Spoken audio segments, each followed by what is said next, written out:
the Offensive Player of the Year. Number 5, I got Bijan Robinson.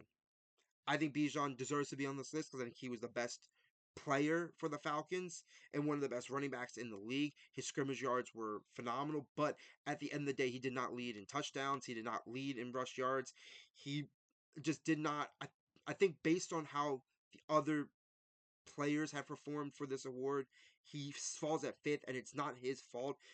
But his success also did not help team success. So it really like in like a grand scheme of things.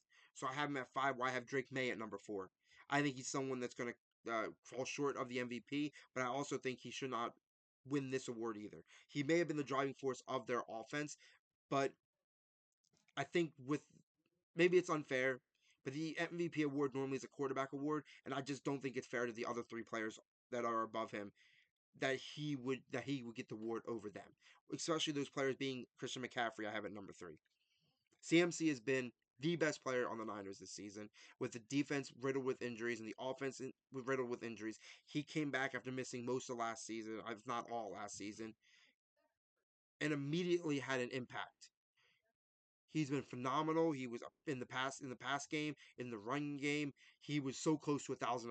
He didn't hit it, but he was dang close. He deserves third on the list, but arguably, I think 1 and 2 were set in stone the moment this list dropped. They are number 2. I got Puka Nakua, and I got Jackson Smith and Jigba at number 1. Puka led the league, I'm pretty sure, in receptions. Why JSN led in receiving yards. They both had I think it was like 6+ touchdowns each, something like that. They both were just phenomenal. I mean, you even watch what they've done this postseason. They've really separated themselves of the league, and I think that's the best thing about those 2 players this season. Is I would say going into the season, everyone's like, okay, the best receivers in this league are Jamar Chase and Justin Jefferson. After the seasons these 2 put on, we have our top 4. I think it's undebatable, unquestionable that in some sort of order, however you want to mess it, JSN, Puka Nakua, Justin Jefferson, Jamar Chase, that's your 4 best receivers in the league. I put JSN a smidge above Puka because of him leading in the receiving yards, and honestly, I think the difference is he didn't have someone to take off the coverage as much.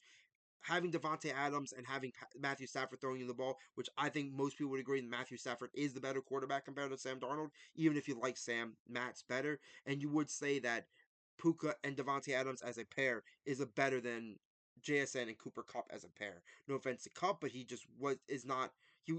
Not many people thought Devontae Adams would provide what he did, and he was a red zone threat all year.